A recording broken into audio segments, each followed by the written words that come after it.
Ecclesiastes chapter 7.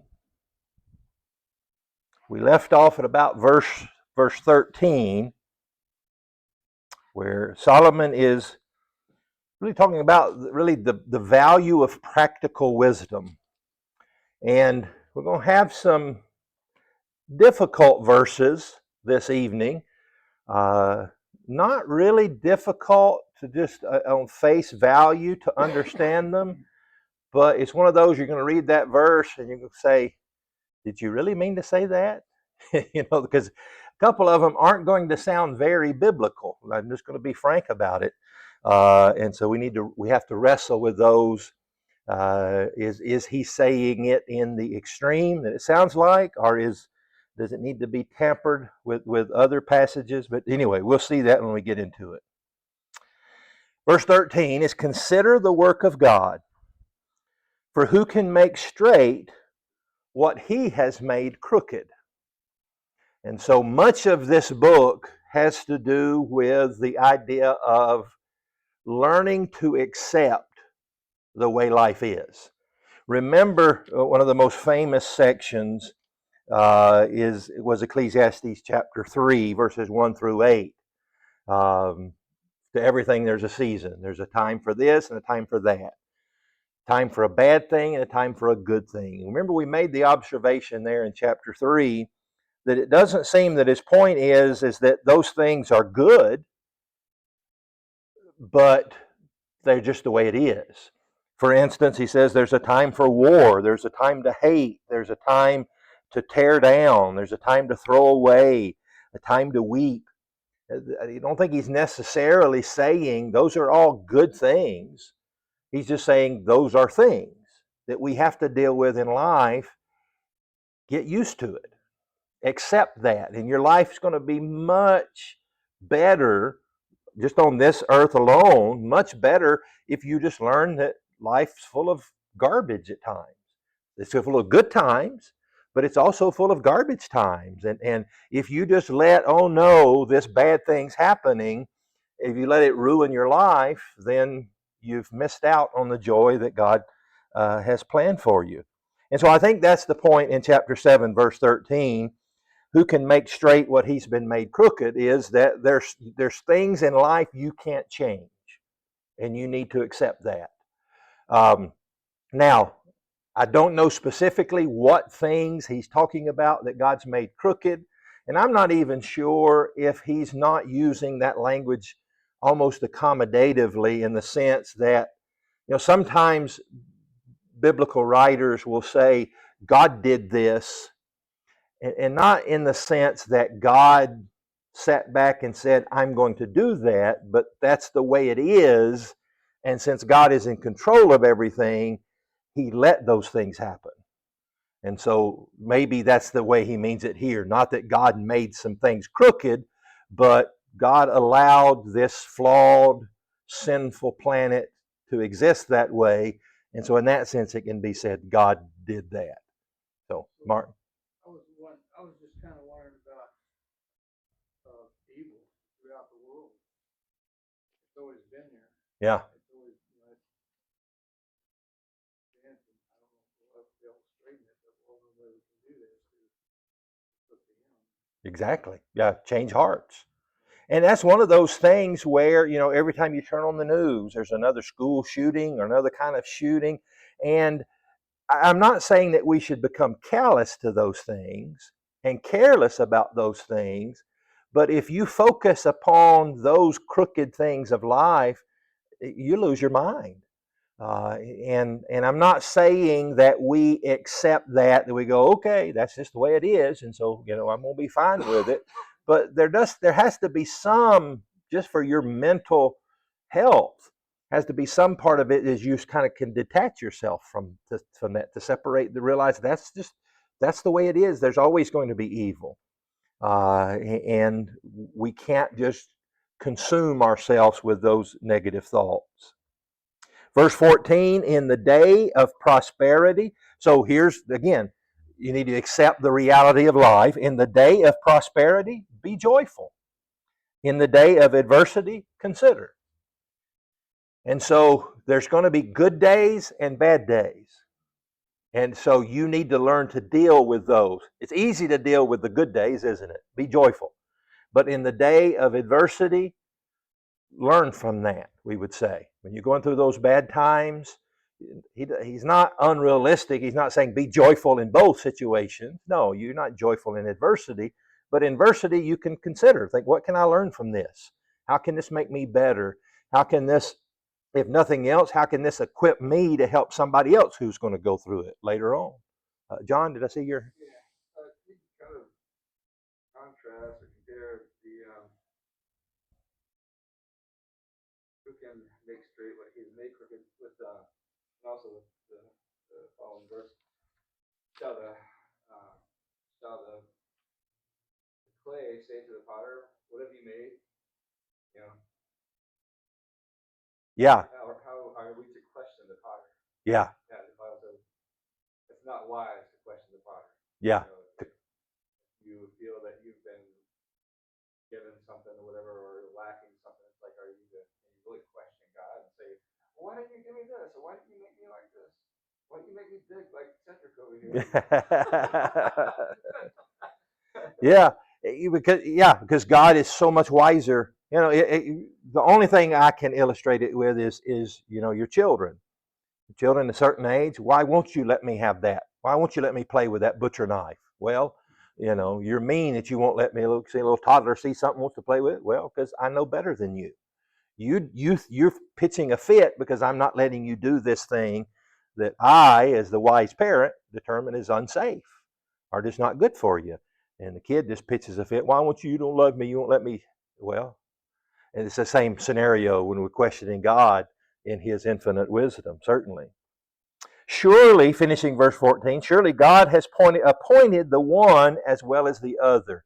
Again, I don't take this to be in its extreme literal sense. I don't think he's saying that, when you get that good parking place at Walmart, that was God. God made that car leave just so you could get it. And when you leave Walmart and get in that fender bender on Range Line, that God did that.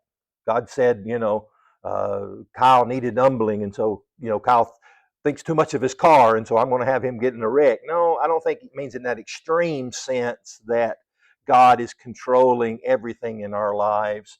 And I don't even think it in the sense that he's saying that God causes those bad things. I think it's in that almost accommodative language that God controls the universe and he allows those things to happen. And so, in that sense, it can be said that God appoints one as well as the other. My book says God has made one as well as the other. So Yeah. he's made both. Yeah, he at least allows them both to take place, and you're not going to change that. And so don't drive yourself mad wondering why bad things happen. They just do. John, again? Also, another scripture, luck and chance happens to all. Yeah, That's another scripture. I'm not sure if it's in Ecclesiastes or Proverbs, but the luck and chance happen to yeah, all. So yeah. We're going to see that. Yeah, it's just the way it is. So that man can find nothing that will happen after him. I like the New International Version. The NIV says, therefore, a man cannot discover anything about his future.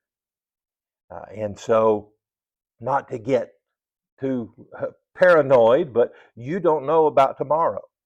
Tomorrow may be one of those days of prosperity, may be the best day you ever had. Something's going to happen, or it may be adversity day. You don't know. And so be humble in regard to that and accept it and use both. Use the good days to be happy, use the bad days to get better. I have seen all things in my days of vanity, verse 15. There is a just man who perishes in his righteousness, and there's a wicked man who prolongs his life in his wickedness. And so here's two different men. One of them is righteous, one of them is wicked. And he says, I've seen where the wicked man prospers and the righteous man perishes. Again, that's just the way it is. The sooner we can accept that life's not fair, the happier you'll be. The more content, maybe is a better word, that you'll be. Because we have in ourselves almost innately, or maybe we've been taught that way in our American culture. I'm not sure the origins of it all, but we have this sense of justice, that things have to be made right. And when we watch on television some person committing a crime and it seems for all intents and purposes they're guilty, but the jury says not guilty and lets them off. We're just like, we got to fix that. No, that we need to understand life's not fair.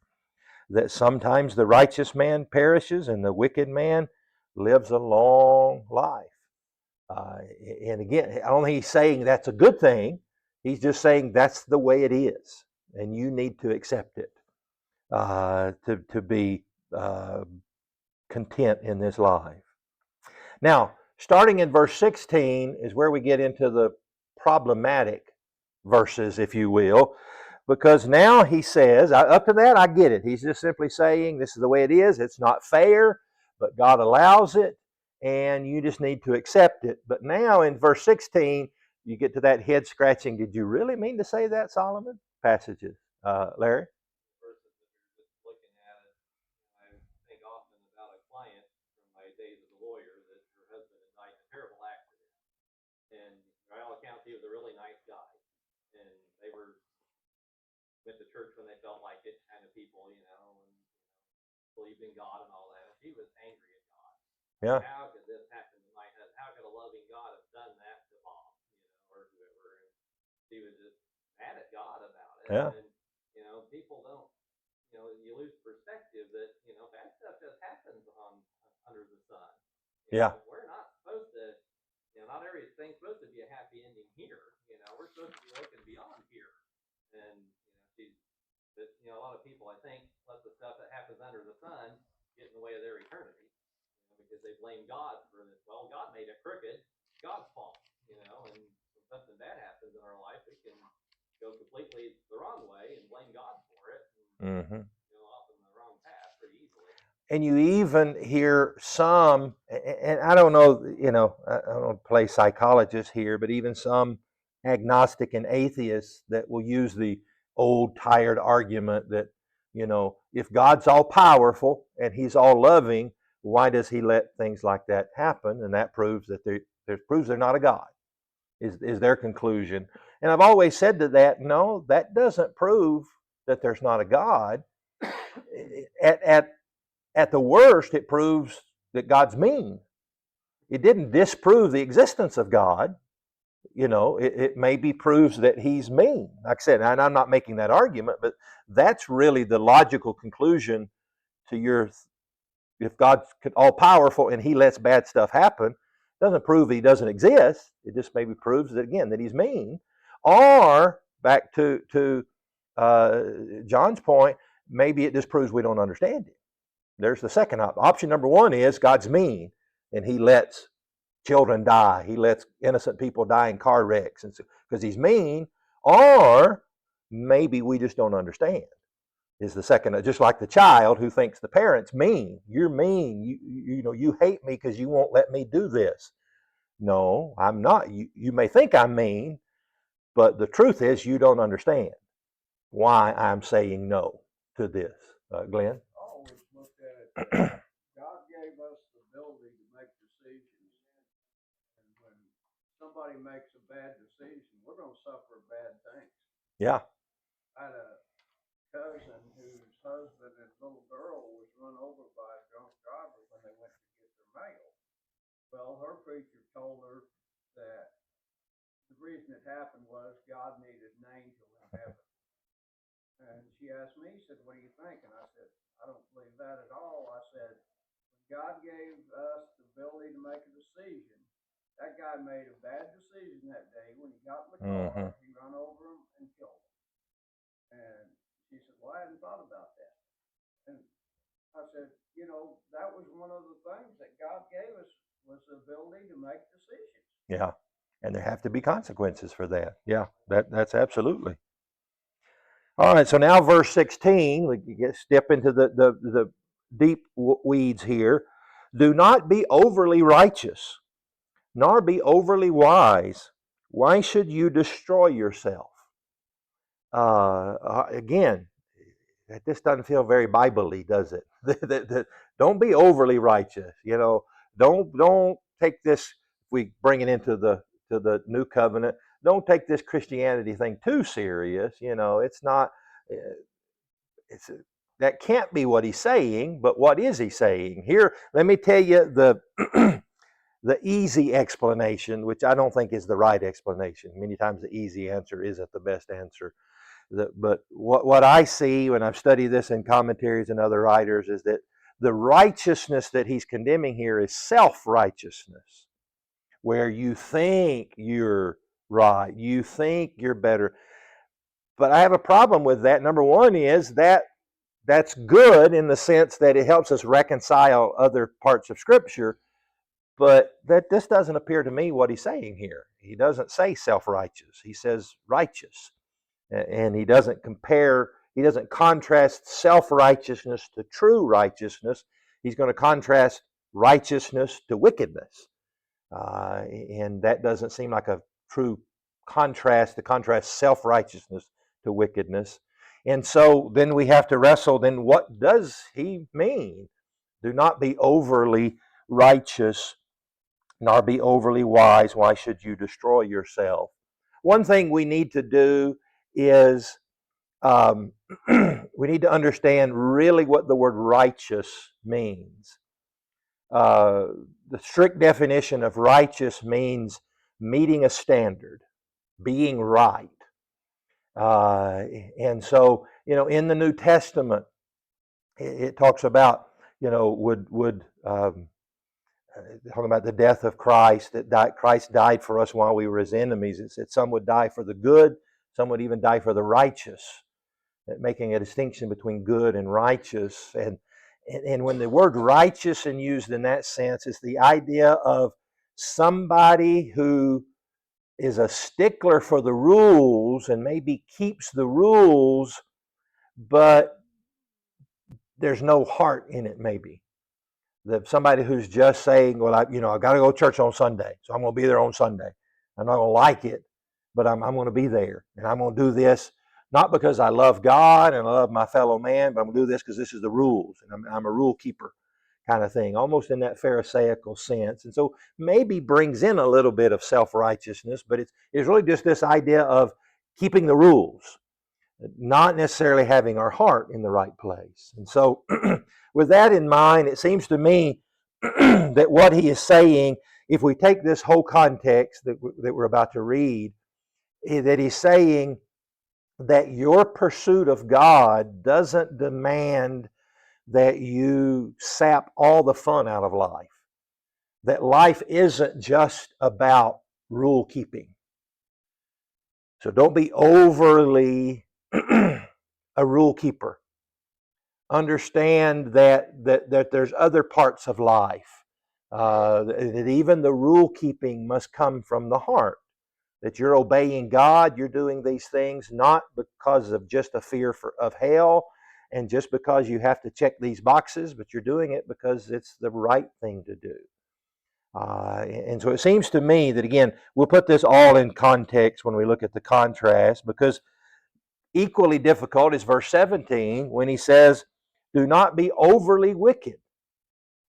Now, did you really need the overly part? Is he saying it's okay to be a little wicked? Don't be overly righteous and don't be overly wicked.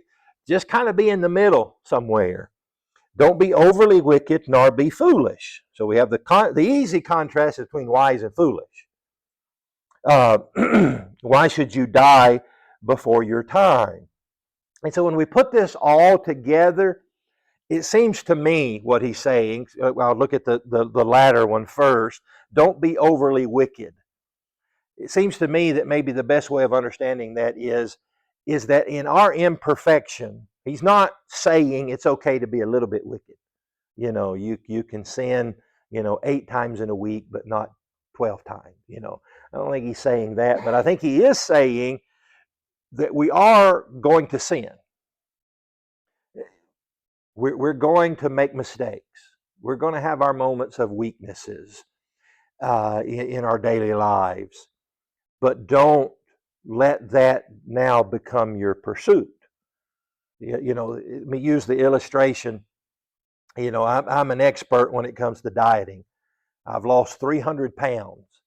Now it's the same 10, 30 times, but it's kind of like dieting. And the experts, the nutritionists tell you on dieting, you go on a diet and you eat good for a week. You just have salad and everything that tastes bad.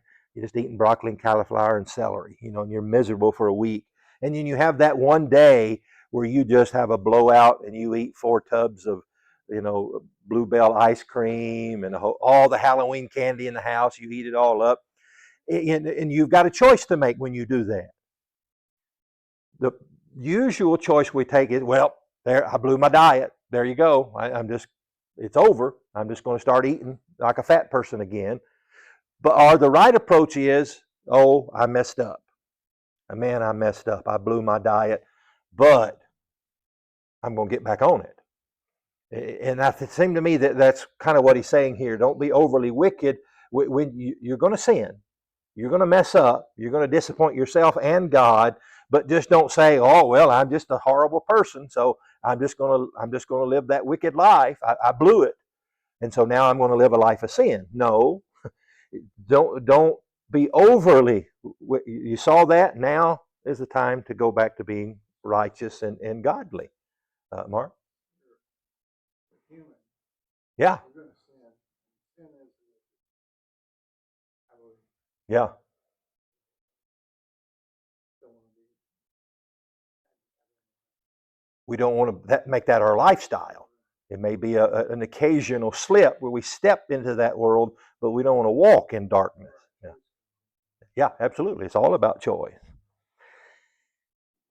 He goes on to say, verse 18, and maybe this will help us understand it. It is good that you grasp this and also not remove your hand from the other, for he who fears God will escape them all.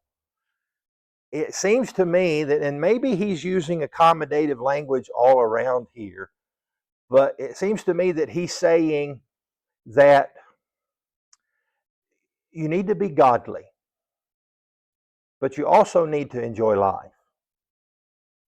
Don't, don't be so afraid of sinning that you just lock yourself in your house and you never leave. Because if I go out there, I may encounter some idiot and I'm going to lose my temper and say something I shouldn't say, so I'm just going to stay home. No, he's saying, live your life.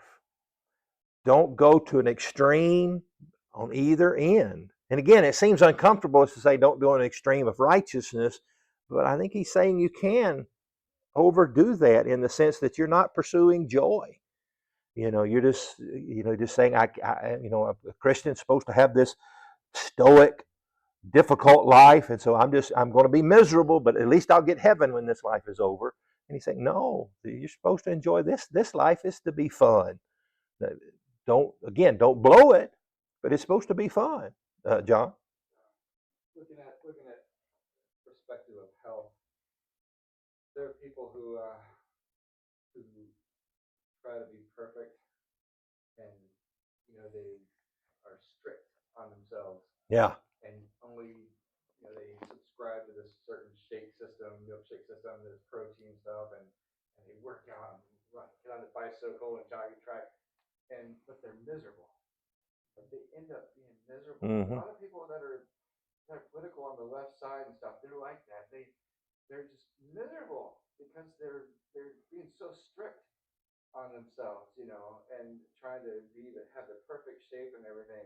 But they end up hating life. Yeah. It's like they really are kind of destroying themselves. Whereas if they just kind of like relax and enjoy life, Yeah. and they would be happier. Some people look better when they got a little bit of flab, a little bit of extra punch. It looks more natural on them. My wife and I knew some people like that. Oh yeah. They got so serious about dieting and stuff that they became bitter. It was like bitterness in their life that they were just trying so hard, and they brag about it and stuff. But it ended up being like self-destructive behavior. Yeah. And so that, to use that illustration, I'll finish that illustration. There's that one end of that person who's strict. I've never eaten a steak in my life. I've never had butter. I've never had anything that tastes good. And you're like, there's miserable. But on the other end would be turn on your TV and go to the TLC channel at about midnight tonight, and you'll see those shows about the guy who's 1,600 pounds, and there's that other end of that spectrum. And Solomon is saying, don't be that guy and don't be that guy. Be just a little fat. Like yeah, yeah, in moderation. There, yeah, enjoy life. Life is meant to be enjoyed, not through sinful pursuits. He's dealing with that here and in other places, but it's not to be this rigid monastic lifestyle to where you just took a vow of poverty, a vow of silence, and all these things. No, that's not. That's the overly righteous part. Yeah, not to be that glutton. There's ends of the spectrum that need to be avoided. Larry?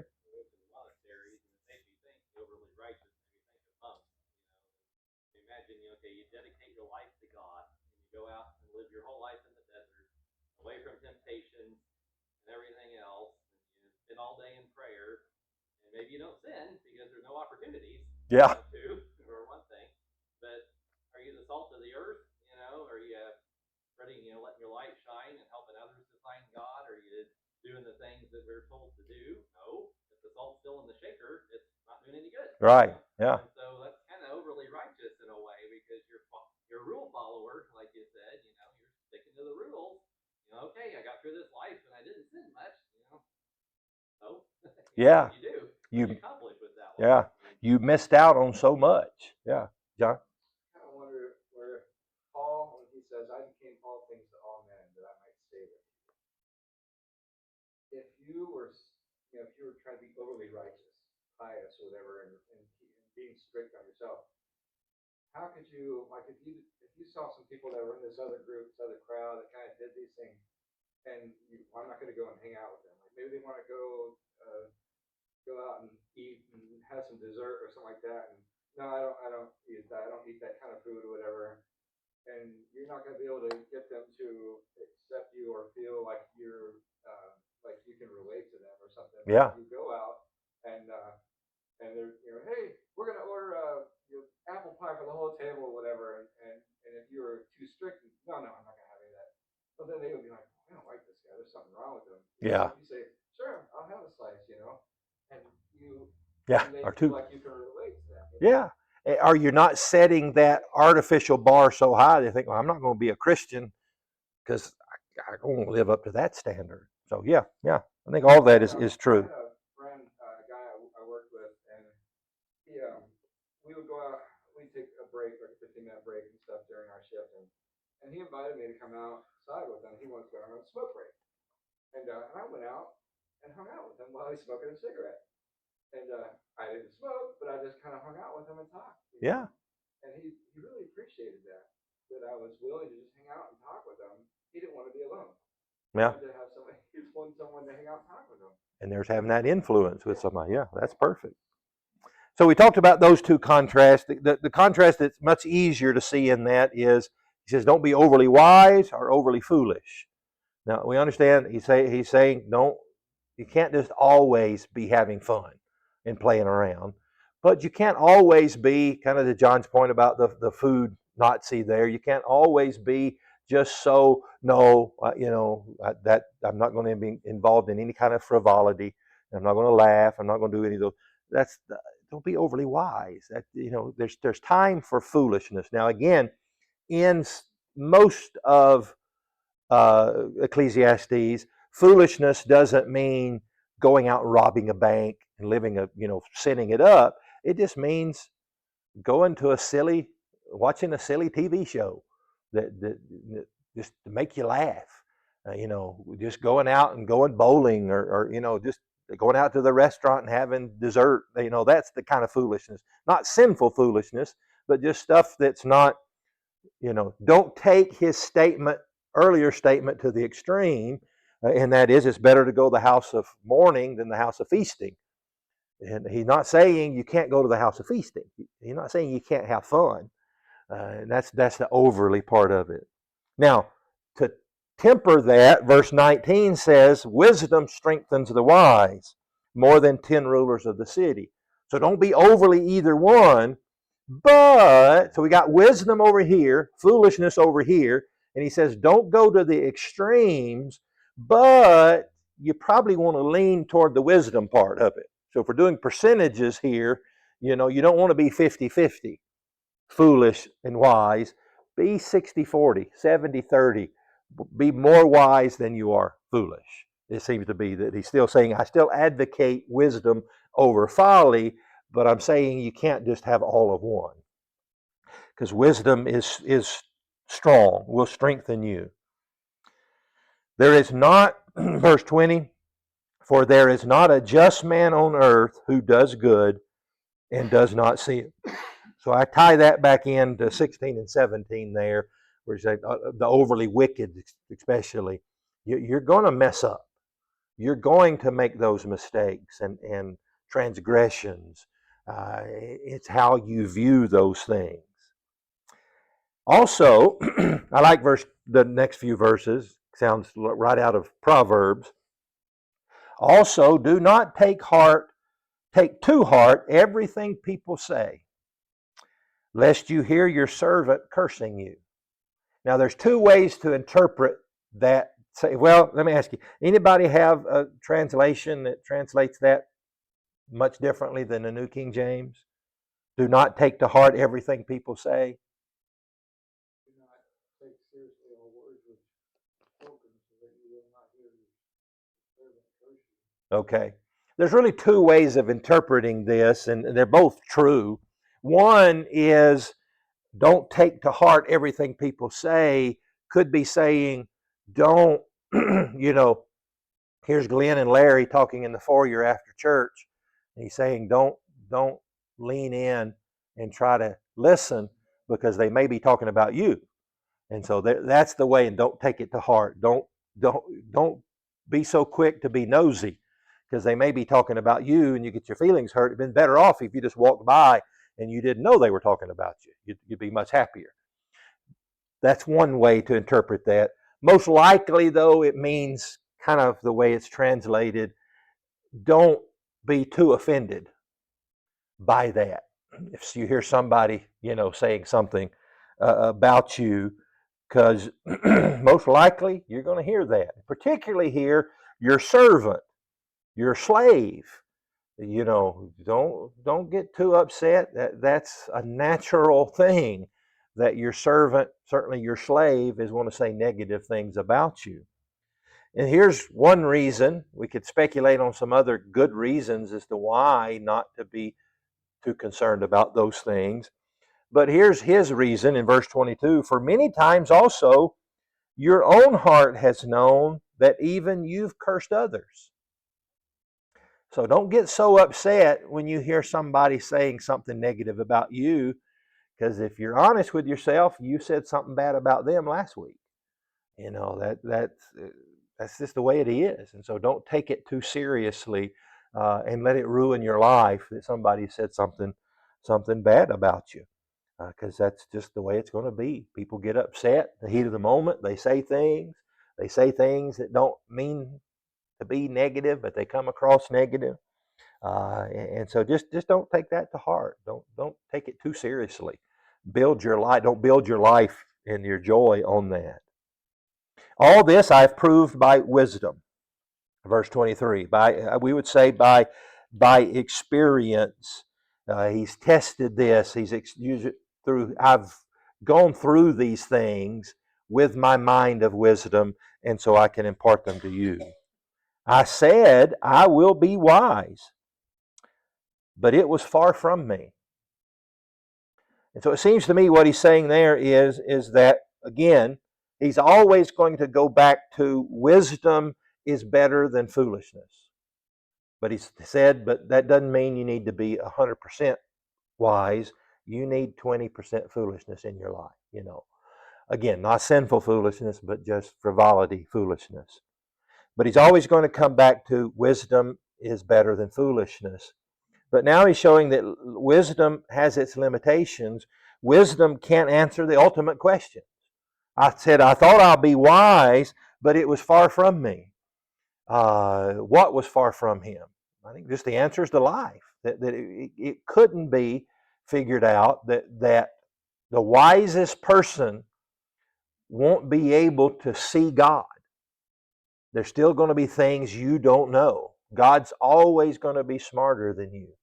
And so wisdom is good, but it's not going to answer every question in life. As for, verse 24, as for that which is far off and exceedingly deep, who can find it out? And so again, just a poetic way of saying, I don't care how smart you get, there's going to be things you don't know. The things that you just simply cannot answer, those things that are far off and exceedingly deep. So I applied my heart, verse 25, to know, to search and seek out wisdom and the reason of things, to know the wickedness of folly, even of foolishness and madness. And I find more, and so here's, again, I took that pursuit and I learned that I couldn't do it. Now let's back up in a comment that we've made earlier. Solomon is the perfect author of this book because he said wealth doesn't satisfy. And we're standing over here with a little bit of money in our pocket and saying, well, of course, my wealth hasn't satisfied me because I don't have enough of it. If I had more money, then it would make me happy. Well, Solomon is standing over and saying, no, take it from the guy who had it all. I had more money than I could ever spend in 100 lifetimes, and it didn't satisfy. So you can't say, well, if I just had more of it. And that's kind of our natural go-to, isn't it? Well, money isn't satisfying me. We don't come to the conclusion that money doesn't satisfy. We come to the conclusion, I don't have enough of it. If I had more money, it would satisfy. Solomon is the perfect one to say, no, I tried it, doesn't work. Same way with wisdom. Wisdom doesn't answer all the questions. Well, it doesn't for me because I'm not smart enough. Solomon says, he raises his hand and say, I'm 10 times smarter than you, 100 times smarter than you, and I don't have the answers. And so here's someone who had those two things, wealth and wisdom, to an extreme, and he's saying they don't satisfy and they don't have the answers.